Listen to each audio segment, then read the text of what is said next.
श्री गणेशाय नमः। श्री दुर्गायै नमः। बोलो परांबा भगवती दुर्गा माता की जय। नवरात्रि में देवी की अनेक प्रकार की उपासना बताई जाती है। उनमें से सप्तशती पाठ सबसे महत्वपूर्ण उपासना का प्रकार बताया गया है। सप्तशती पाठ मूलतः संस्कृत भाषा में है, इसलिए हमें लगता है कि हमें इसका उच्चारण अच्छी तरह से आएगा या नहीं, और इसलिए हम खुद स्वयं इच्छा होते हुए भी सप्तशती का पाठ नहीं करते हैं। मैं आपको विश्वास दिलाना चाहता हूँ कि अगर आप हमारे साथ यानी स्वर माधुरी सौ ज्योत्सना गणकुले जी इनके साथ अगर आप सप्तशती का पाठ करेंगे तो अत्यंत शुद्ध और आनंदपूर्ण पाठ आप कर पाएंगे। अब सप्तशती का पाठ यानी सप्तशती ग्रंथ 700 श्लोकों का ग्रंथ है और उसके अनेक अंग बताए गए हैं और उसका विधि भी काफ़ी विस्तृत है। तो इसलिए हमें लगता है कि हम अगर एक बार अगर सप्तशती का पूरा पाठ करना चाहेंगे तो कर पाएंगे या नहीं। हाँ, बहुत सारे लोग ऐसे हैं कि वे एक बार एक ही बैठक में पूरा पाठ करते हैं, मगर हमको अगर आदत नहीं होगी तो हमारे आपकी सुविधा के लिए हमने सप्तशती का 9 दिनों में जैसा शास्त्रीय पद्धति से बताया है उसी प्रकार से हमने 9 दिनों का पाठ विधि हमने तैयार किया है। और आगे के 9 दिनों में आप निश्चित रूप से अगर हमारे साथ पाठ करेंगे तो आप बिल्कुल शुद्ध पाठ कर पाएंगे, ऐसा मैं आपको पूरी तरह से विश्वास दिलाना चाहता हूँ। सप्तशती ग्रंथ मार्कंडेय पुराण में आया हुआ है और उसके करीब 700 श्लोक है। सप्तशती के पहले कवच, अर्गला तथा कीलक इनका पाठ होना जरूरी माना गया है और इसके बाद रात्रि सूक्त का पाठ होने के बाद यानी अंगों सहित नवार्ण मंत्र का 108 बार जप बताया गया है और उसके बाद सप्तशती का पाठ होता है और पाठ पूरा होने के बाद फिर से एक बार 108 बार अंगों सहित नवार्ण जप बताया गया है और उसके बाद तंत्रोक्त देवी सूक्त का पाठ करना पड़ता है और बाद में देवी के 3 रहस्य यानी प्राधानिक रहस्य, वैकृतिक रहस्य और मूर्ति रहस्य इनका पाठ, बाद में क्षमा प्रार्थना और इसके बाद सिद्ध कुंजिका स्तोत्र का पाठ और बाद में परांबा की आरती। इस प्रकार से यह विस्तृत विधि बताया है। हम यह विधि 9 दिनों में विभाजित करके किंतु शास्त्र के आधार से ही आपको ये बताएंगे और आपसे करवाएंगे। तो आइए हमारे साथ आप जरूर इस आनंददायी और शुद्ध सप्तशती पाठ करें। सप्तशती मार्कंडेय पुराण में आती है और मार्कंडेय पुराण में एक सुरथ नाम का राजा जिसका जन्म चैत्र वंश में हुआ था, ऐसा सुरथ नाम का एक राजा, उसका राज्य हरण हो गया और वो अपनी राजधानी छोड़कर वो अरण्य में चला गया और उसी समय उसके पास एक समाधि नाम का वैश्य कि जिसका सर्वस्व उसके परिजनों ने लूटा था, ऐसा वैश्य भी वहाँ आया। दोनों मिलके वहाँ सुमेधा नाम के एक बड़े ही विद्वान ज्ञानी ऋषि थे, उनके पास गए और ऋषि से प्रश्न किया कि हे ऋषिवर, हमने सब कुछ खो दिया है मगर हमारी जो भी हमने खोया है उसके ऊपर हमारी आसक्ति कम नहीं होती। उसी प्रकार से हमारे परिजनों ने हमारा त्याग किया है मगर उनके बारे में सोचना हम कभी भी बंद नहीं कर पाते। ऋषिवर ये क्या, किस प्रकार की यह दुविधा है, किस प्रकार की यह आसक्ति है, इस आसक्ति से कैसे मुक्त होना हमें कृपा करके बताइए। तब ऋषिवर बोले कि हे राजा और हे समाधि, आपने जो प्रश्न किया वह प्रश्न बिल्कुल लाजमी प्रश्न है, मगर आप एक बात ध्यान में रखो कि सबको क्या करना चाहिए और क्या नहीं करना चाहिए इसका ज्ञान सबको है, मगर उनका ज्ञान पराम्मा माता भगवती की माया से उनका ज्ञान जो है वो ज्ञान के ऊपर एक आवरण आ जाता है और उसकी वजह से वे उस ज्ञान का उपयोग नहीं कर सकते और फिर इस मोह से, इस अंधकार से, इस आसक्ति से छुटकारा नहीं कर पाते हैं। तो इसलिए उपाय क्या है? तो उपाय यही है कि अगर इस माया का आवरण अगर दूर हो जाएगा तो हम ज्ञान प्राप्ति करेंगे। माया का आवरण अगर दूर होना है तो यह माया जिसने डाली है उस पराम्बा भगवती की कृपा प्राप्त करना, उस भगवती का आशीर्वाद प्राप्त करना बहुत जरूरी है। और उसके लिए उपाय है कि सप्तशती देवी का जो चरित्र है, सप्तशती, उसका आप पाठ कीजिए, देवी की पूजा कीजिए, देवी की उपासना कीजिए, देवी की आराधना कीजिए।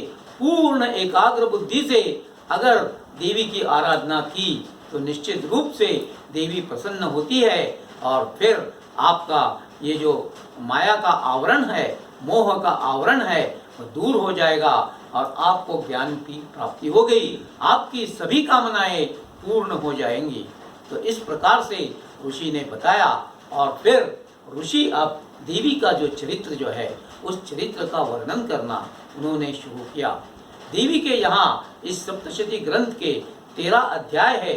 इन 13 अध्यायों में देवी के 3 चरित्रों का वर्णन यहाँ आता है। देवी के जो 3 मूल रूप है, एक है महाकाली, एक है महालक्ष्मी और एक है महासरस्वती। उसमें से पहले अध्याय में महाकाली का चरित्र वर्णन है, अध्याय 2 से 4 तक महालक्ष्मी का चरित्र वर्णन है और उसके बाद में महा सरस्वती का चरित्र वर्णन है।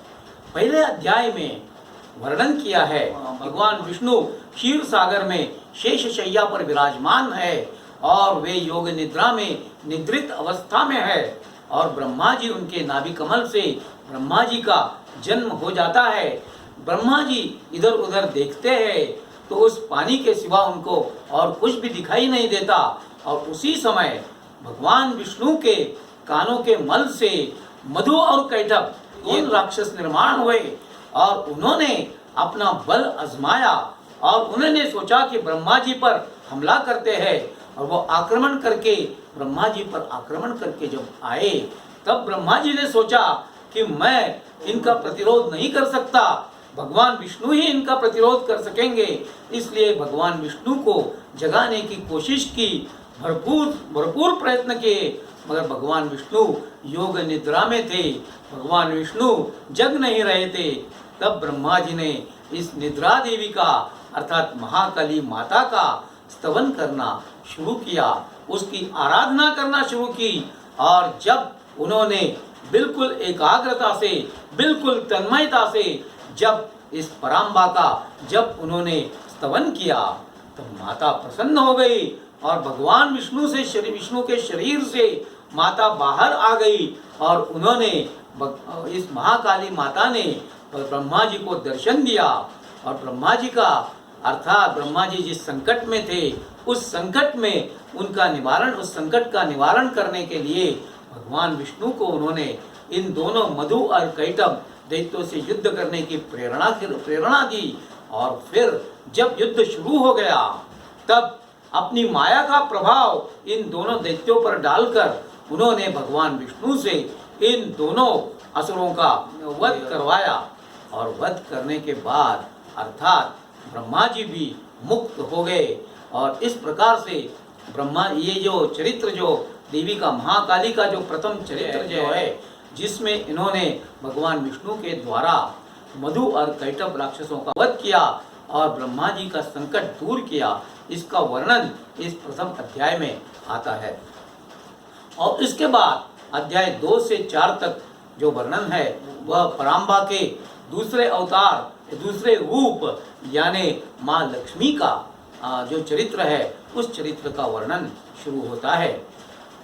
महिषासुर नामक जो राक्षस था काफी बलवान था और अनेक वर उसको प्राप्त थे और उनके आधार पर असुरों की सेना लेकर उसने देवों को परास्त किया, स्वर्ग पर अपना अधिराज्य जमाया और देव जब परास्त हो गए तब पराम्बा की आराधना वो करने लगे।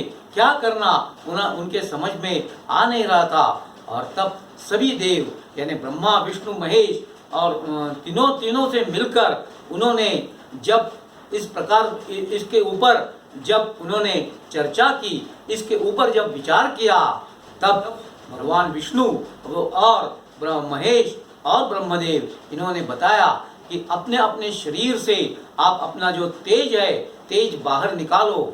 और इस प्रकार से सभी देवों का जो तेज है वो तेज बाहर आया और उसका एक अति विशाल पुंज बन गया और उस तेज पुंज से एक महालक्ष्मी का अति सुंदर, अति विशाल और सभी शस्त्र और अस्त्र धारण किया हुआ रूप बाहर आया।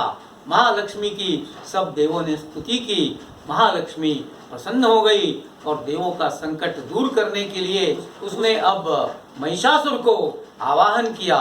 महिषासुर और देवी का जो युद्ध हुआ, इस युद्ध में देवी ने महिषासुर का वध किया और उसके बाद देवों ने देवी की स्तुति की और देवी ने उनको वर दिया कि जब भी आप मेरी याद करेंगे, मेरा स्मरण करेंगे, तब आपका संकट निवारण करने के लिए मैं इसी प्रकार से अवतरित हो जाऊंगी। इस प्रकार से महालक्ष्मी का चरित्र वर्णन है। और बाद में अध्याय 5 से अब चरित्र शुरू होता है, महासरस्वती का चरित्र अब शुरू होता है। जिस प्रकार से महिषासुर का वध देवी ने किया, उस प्रकार से देवी ने ये शुंभ और निशुंभ, ये जो असुर थे जिन्होंने स्वर्ग पर अधिराज्य जमाया था और देवों को परास्त किया था, और उनका वध इस अवतार में देवी ने किया है। और इंद्रदेव जो है, इंद्रादि सब देव अब कैलाश की तरफ गए और वहाँ उन्होंने देवी की आराधना करना शुरू किया। उसी समय माँ गौरी वहाँ स्नान करने के लिए आई थी और उसी माँ गौरी के देह से अब बाहर एक अत्यंत तेजस्वी मूर्ति बाहर निकल आई और इसका नाम है कौशिकी। यही देवी का जो अवतार है, इस अवतार में देवी ने इन दोनों का यानी शुंभ और निशुंभ इनका वध ये किया है। और जब देवी गौरी रूप से बाहर निकली तब गौरी का रूप जो गौर वर्ण था, अभी उसका वर्ण जो है कृष्ण वर्ण हो गया और यही वो कालिका रूप है। और कालिका और सिंहारूढ़ देवी ये दोनों अभी युद्ध भूमि में चले गए और वहाँ शुंभ निशुंभ और अनेक राक्षसों के साथ देवी का महाभयानक ऐसा युद्ध उधर युद्ध भूमि पर युद्ध हुआ था। और उसी समय देवी ने चंड मुंड आदि राक्षसों का वध करने के लिए देवी के भाल प्रदेश से जो महाभयानक देवी का रूप बाहर निकला, वही जो देवी है यही काली है। और काली ने चंड और मुंड इनका वध किया, इसलिए देवी का नाम, इस देवी का नाम चामुंडा ऐसा हो गया। और इसके बाद सभी देवों की जो शक्तियाँ थी वो शक्तियाँ भी बाहर निकली और जिन्हें सप्त मातृका कहते हैं, सप्त मातृका रूप देवों की शक्तियाँ बाहर आई। देवी के रूप से देवी की शक्ति जिसे शिवदूती कहा गया वो भी बाहर आ गई। इन शक्तियों ने असुरों का संहार करना शुरू किया और बाद में शुंभ और निशुंभ ये दोनों दैत्य जब युद्ध करने के लिए आए तब देवी ने इनका पराजय किया और इनका वध किया और देवों को संकटों से मुक्त कर दिया। देवी की इस कृपा से देव अत्यंत आनंदित हो गए और उन्होंने देवी की स्तुति की। देवी प्रसन्न हो गई। देव बोले कि हे माते, जब भी हमारे ऊपर संकट आएगा हम आपका स्मरण करेंगे, आप संकटों से हमारा निवारण कीजिए। देवी ने तथास्तु किया। देवी वहाँ से अंतर्धान हो गई। और ये जो देवी का जो चरित्र जो है पुराण की कथाएं जो है वो रूपकात्मक कथा होती है। यानी ये जो देव जो है अपने जीवन में या अपने व्यक्तित्व में जो सात्विक शक्तियाँ है, जो सात्विक वृत्तियाँ है, वो मानो देव है। और असुर यानी अपने अंतरंग में जो तामस वृत्तियाँ है, जो राजस वृत्तियाँ है, वो ही असुर है। और इन सब का विनाश करके अपना अगर खुद को अगर अपना उद्धार करना है तो उसके लिए जरूरी है कि इन तामस वृत्तियों का हनन हो जाए। मगर हनन होगा कैसे? अगर आप पराम्बा माता भगवती की अगर आप आराधना करेंगे, अगर आप उपासना करेंगे, तभी देवी प्रसन्न होगी और इन असुरों का अर्थात तामसी वृत्तियों का नाश होगा। अपने अंदर की सात्विक वृत्ति वृद्धिंगत होगी और अपने को देवी का दर्शन होगा और देवी के साथ हम एक रूप हो जाएंगे।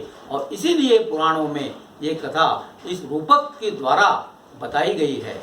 इतना कहने के बाद अब सुमेधा ऋषि इन दोनों को कहते हैं कि अगर आप तन मन धन से अगर देवी की आराधना करेंगे, देवी की उपासना करेंगे और इस पाठ करेंगे, इस सप्तशती का अगर पाठ करेंगे तो निश्चित रूप से देवी आपको प्रसन्न हो जाएगी।